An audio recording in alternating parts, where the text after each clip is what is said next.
Alright, welcome back. We've had a little bit of a hiatus, haven't we? Yeah, a few weeks. It's been a few weeks. Well, we're continuing our Earthbound playthrough here. We just had the vision to go save Mary. Yeah. But I'm pretty sure we gotta talk to the police. Yeah, we gotta talk to the police. They told us to come straight to the police station. Yeah, they did. After we finished Titan off, we gained a little bit. I think. No, wait, no, we're at San Luis. Yeah, we're at San Luis. So. Yeah. Kids should be playing Nintendo games. Wanna go, Jutan? Yes. Well, of course I do. But what's funny is their rite of passage to go to Tucson is they're just gonna try to beat the piss out of us. Yeah, I always felt like this guy's face was redder than everybody else's face. Yeah, actually pretty red. We've actually have had a problem here. This is the second time we recorded this. The first time it froze up on the final fight here. Yeah, so we had to actually redo it, and we actually, if you look at where we started this video at, we were having another problem with our recording software. This was actually recorded back when we had a different recorder. We had Roxio. This is Roxio? Wait, no, this may have been... This was AverMedia. AverMedia. Which I think in previous videos we have stated that we absolutely hate. Both AverMedia and Roxio. Roxio because they lie. On their packaging it says Twitch streaming, but it doesn't do anything. And AverMedia has the worst customer service on the face of the planet. Yeah. The Roxio card... These guys are going to kick our ass. They actually are a bit stronger than I would have thought they would have been. The Roxio card itself works for recording video. And the Roxio editing software is something I still use. Yeah, we still use it. It came with the device. It's not great, but it's simple. It's better than a lot of like the free editing services that are out there. So, yeah. But the inability to Twitch stream, which we don't really do much of right now. We do have plans on doing it more in the near future. Particularly with this game. Yeah. We're gonna do a Twitch stream of getting the rare weapons. Yeah. Just basically just gonna be like it's gonna be like the old drinking and thinking, but it's just gonna be talking about video games and stuff, talking to the Twitch chat while we are just grinding levels and getting the rare weapons later in the game. Yeah. But anyway, now we run with Elgato. It works like almost 100% perfectly the way we want it to work. Yeah, I don't. The only problems we have with Elgato are I don't even know if they're like avoidable. Like we just have so many systems hooked up, and we have hooked up to a switcher, and all of them have different HDMI connections. So you gotta kind of juggle all that. But that's just kind of the. Yeah, it's not ideal the way we're doing it. We don't have a top of the line switcher. We have a pretty good one. We have a pretty good switcher. It's not great, and I mean it's also we have AV jacks hooked up to switchers that scale up to HDMI. So switching from an Xbox One down to I don't know potentially I don't know a Sega CD or the Sega 32X is just it's just a big gap on technology. So, I don't know if it's the Elgato's fault or if it's just our scaler's fault. It just takes a little. It takes some fidgeting, but we end up getting it done. So, one thing that helps, we play this on Earthbound 5, which makes it so much easier because the HDMI scaling already built into it works perfectly with the Elgato. I don't think we've ever had a problem getting this to work. But yeah, so we did take a bit of a hiatus there. It is the holiday season, and so we will have some new videos coming out shortly. So that's good. Yeah, and actually, when this comes out, I already have another video out. So that particular fight there, when I was younger, I didn't really think anything of it. It was just the next fight, I guess, to me. It was just like cops coming to beat you up, and you had to fight them. But they were kind of assholes, so you kind of almost expected to fight them. Right.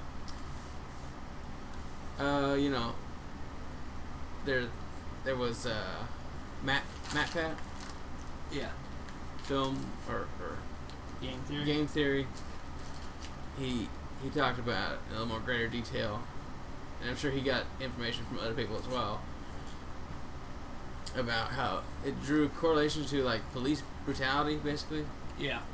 And probably that's probably what they were going for. There's a lot of like taking modern stories and then turning it into how you as a kid would have to deal with it. You know, and that's kind of the general theme of this whole game. Yeah, that is true. I think though, as far as we were concerned, we never heard of anything like police brutality. No, we didn't at all. But like, at the same time, that's okay. Yeah, At the same time, that's why as a kid it was like, it's not really something I have to deal with. It's just a fight that I've got to deal with. So yeah. But so we have to. What do we have to do now? We have to go to Tucson. yeah, we gotta go to Tucson. So we still okay. Going to Tucson, for me, was always like scary because like when we did this area, we knew what we were doing. You know, like we beat up all these guys. We were getting some levels, but even as when I was a kid, and now even now today when we're doing it, I get slightly apprehensive about leaving the town and going someplace I don't know. Well, the funny thing is, I don't know if we were going to say this, but it just coming to my mind is that has something to do with like the fact that even in the game, it's like your hometown. Yeah. So you're leaving your hometown for the first time. Mm-hmm. And I don't really feel that with other RPGs as much as I do with this one. Well, we do occasionally get like flickers like that right there. Yeah, that's from the recording software. So It's probably see us save stating quite a bit because we don't want to lose our progress. Yeah, sometimes I will save state, and I of course do save a little more often than most people do. I wanted to quickly dump the save to the cart. Yeah, so I guess there's a quick tutorial on how to do this. Just like that. If you have a Retro 5, you need to ever your saves that you do while you're playing the game is actually through the emulation. Yeah. So it doesn't actually save it onto the cartridge. So if you save it on your Retro 5, then take that cartridge to someone else's house, your save won't be there. Yeah. Unless you dump that information onto the cartridge, like what we just did there, and it's just a simple tab of the button and it's done. You can also do it vice versa. Right. You can load the saves from the cartridge onto your system. So if you've been playing the game with one cartridge and you've got, it's got its emulated saves, and then you switch out to a different cartridge and you're like, where's my save on my other cartridge? Right. You actually just need to load the saves from the cartridge onto your emulation, and then it's done. Yep. It will do that automatically if it's the first time you play that type of game. It's the first time, right? Because it just loads up the game as if it was on there. Right. But if you have a different cartridge, or if you're, trying to restore what the cartridge originally had or something like that, for whatever reason, there's an option there to. Well, I can tell you a even more practical reason why you want to do that is Pokemon on the Game Boy. So we were playing that, and I wanted to gain some levels, but I didn't want to fire up the Retron 5 for watching something. I dumped save to the cartridge, put it in my Game Boy, and play that. And then otherwise, afterwards, I upload the save from the Game Boy onto the Retron 5. Yeah, that's pretty much a perfect example of why you would do that, because you're just gonna keep. You can play the games, particularly your portable games. You play them on the go, come back, and then load up your saves. Yeah. So that's That's another thing about these older cartridge games that have battery backups, and you're worried, or maybe maybe the cartridge itself already has a bad battery, Right. I think you can still play them. You can.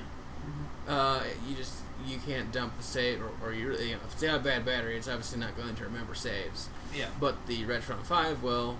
Yep. So you can kind of continue to play your old cartridge games on into the future.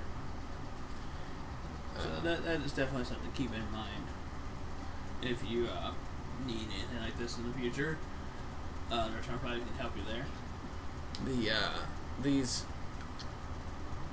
Mushrooms. yeah, they're difficult, but also the leaving of Onet, yeah, it's always been a huge thing because I don't know if they wanted to capture this or if it just happened to capture this, but the fact that everything is just kind of slightly different, as you can see, the palette is different. Yeah, it's an off shade. It's just slightly different. It's enough to like put you like slightly on edge. Cause yeah, it gives you a little uneasy because it's just nothing's regular anymore.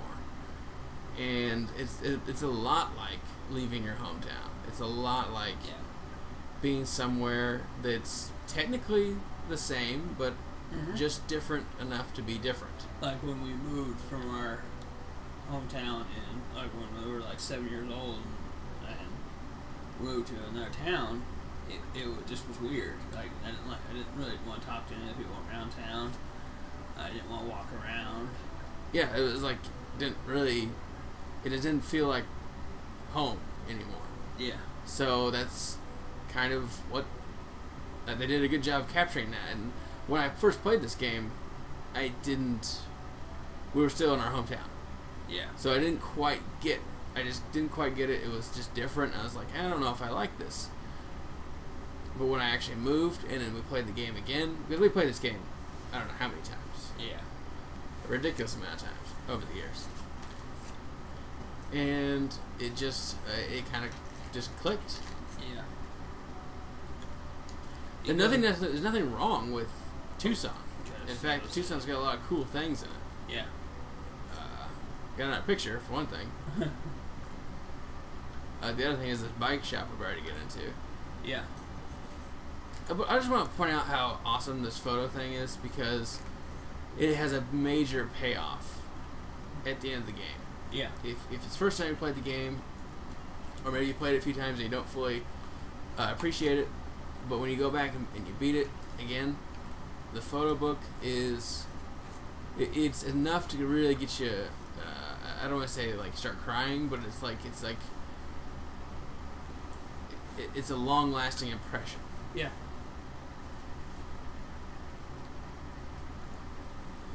So you gotta rent a bike, and it's pretty much the only time in the game I think you can ever use it.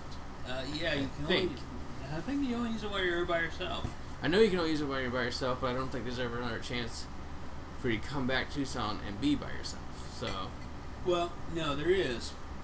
After you drop off Paula. Like after you actually beat the game. Yeah, after you beat the game. Mary, we called her. After you drop her off, you can actually go and visit all the places on your bike in Tucson. But that, I guess, is kind of a super duper spoiler. Yeah. Well, sort of. I mean, is it really? It's not really a spoiler because we didn't really say what happens to everybody, what Yeah. or anything like that. Everyone knows the game's going to end. The game will eventually end, and it has the best ending of any game. It has the best way to end a game that any game can have. So like a lot of the great games, a lot of the best games ever made, have like individual bits of closure of the things you've done in the game. I'm gonna say Fallout and the redone ending of Mass Effect. Right. If you count Mass Effect 3 as like the entire game is the ending, yeah, then it's got a pretty good ending. Fallout and then I think maybe Baldur's Gate had something like that. I can't remember how that game ended. Maybe not. I don't think so, no. Well, the Fallout games had the greatest endings. Yeah, especially, I really like the first two. Yeah, the first two games. This game does that, but instead of just like being shown everything, you can actually, you you experience the closure yourself. And I don't want to go into too much more detail, but it's very satisfying. It's a very satisfying ending to a game.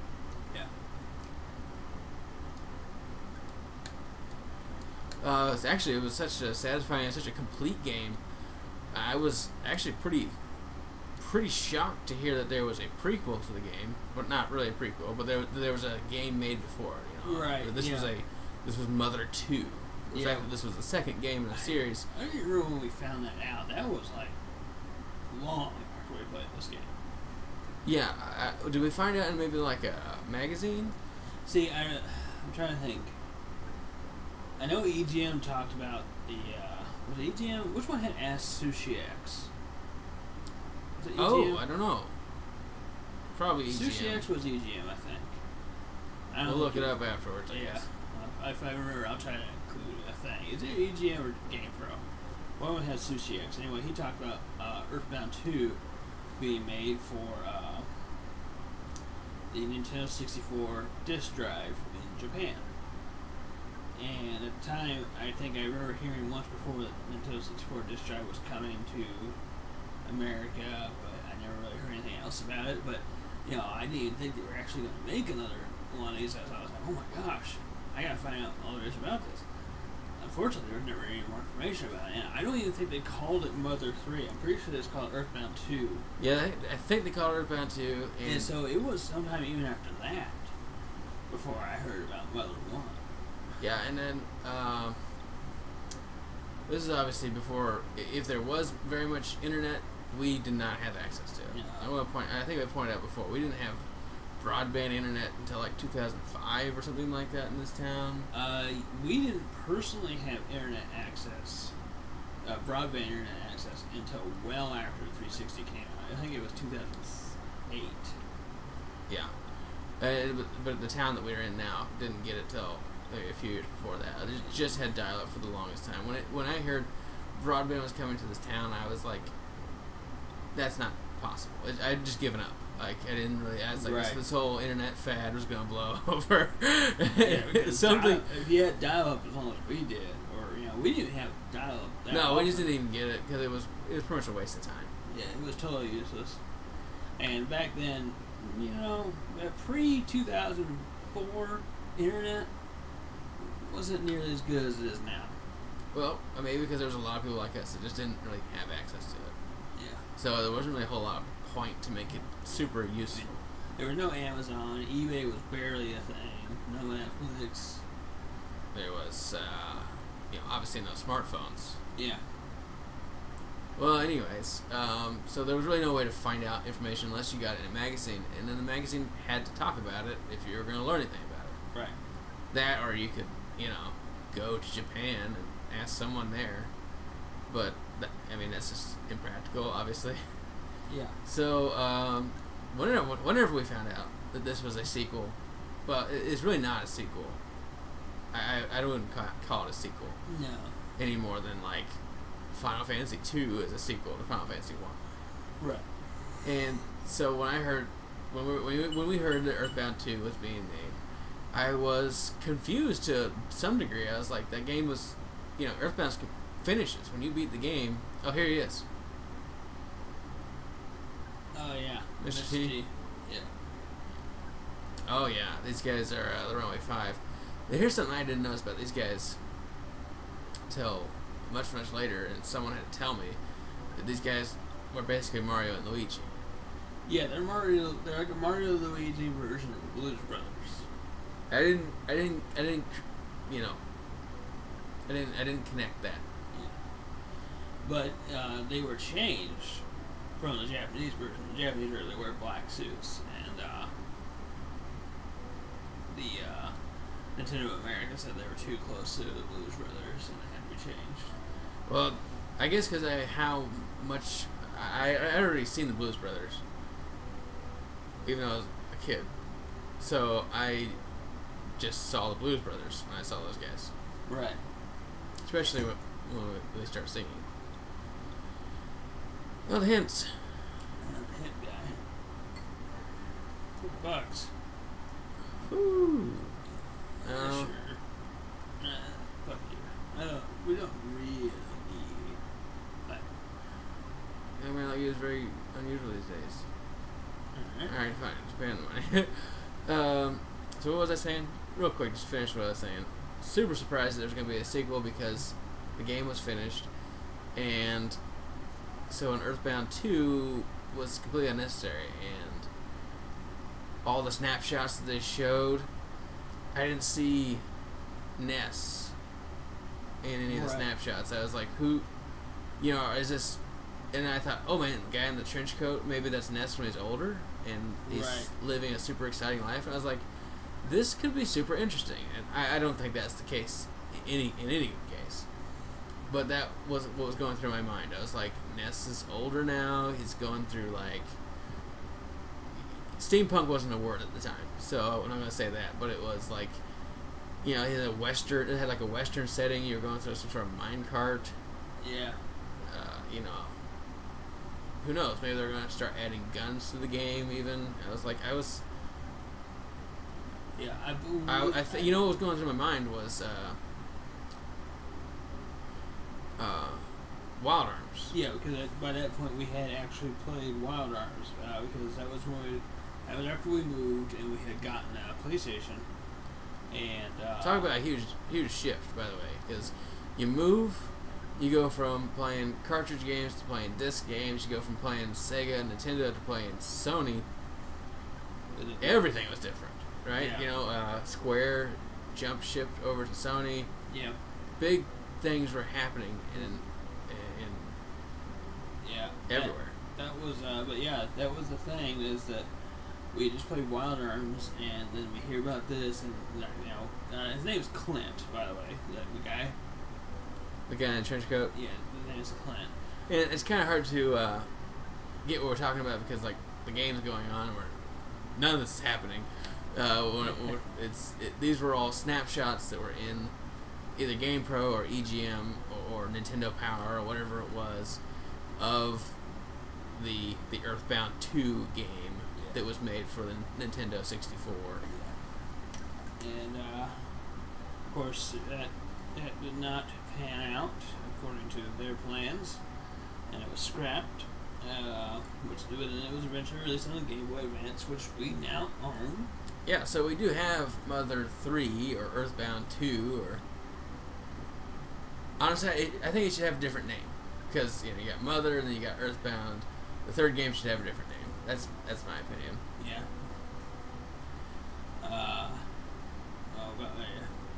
This is one of my favorite parts in the game because it's such like a pit stop. It's like all this stuff is going on, and then all of a sudden this is just several different shops. They sell little knickknacks, but I love this type of stuff. Some of the stuff is useless, and some of the stuff is useful, and some of it you can like trade for more money, and so it has its own kind of use. And they all have like all these unique items. I feel like a shop like this in more modern games is almost always filled with stuff you either can't buy or have absolutely no use whatsoever. Yeah. And I feel like I don't understand why you can't have both. Why can't you have useless little knickknacks that actually have some kind of function if you're willing to spend the time on it? Like you can buy the chicken, you can buy the eggs here, and then wait till they grow to a chicken. Put up the for sale sign and then sell it to anybody. Yeah. That's such a cool little aspect. The other thing is, it reminds me of the Gobi shop. I think Gobi in Breath of Fire. He's one of your characters. He's the fish guy. Yeah. And he can set up shop, it's like a pawn shop or something like that, and then he can buy and sell things. Get the best equipment in the game that way, I think, or at least some of the best equipment. Yeah. And that's just a cool little aspect, which then in turn also reminds me of Super Mario RPG, where you can be the bellhop and get tipped some of the best items and equipment in the game. Yeah. Basically, any game where working is kind of like a side thing, it's really fun for me. Yeah. Alright.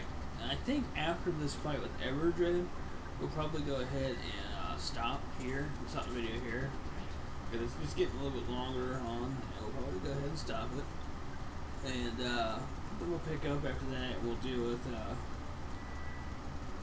going into the preschool. Yeah. And talking to people there. Well, you're going to see us overlevel quite a bit in this playthrough because this grinding experience is actually incredibly fun for us. Alright, well, we kill everything pretty quickly.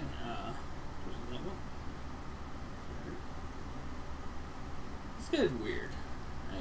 He is very weird. I think he shows up a couple times in the game. Yeah, he does. I don't understand what his gimmick is. Like, what? Jesus. Alright, so they're gonna sacrifice Mary and we gotta save her. Yeah, the whole Mary thing is very dark. Yeah. Everything about Mary is dark, as far as going to get her goes. Boy, this guy, he kind of makes me uncomfortable. Like, is he like a thug, like a criminal or something? Yeah, he's a thief or something. But something about him is like just weird. I don't know. He's supposed to be like that honor among thieves type kind of guy.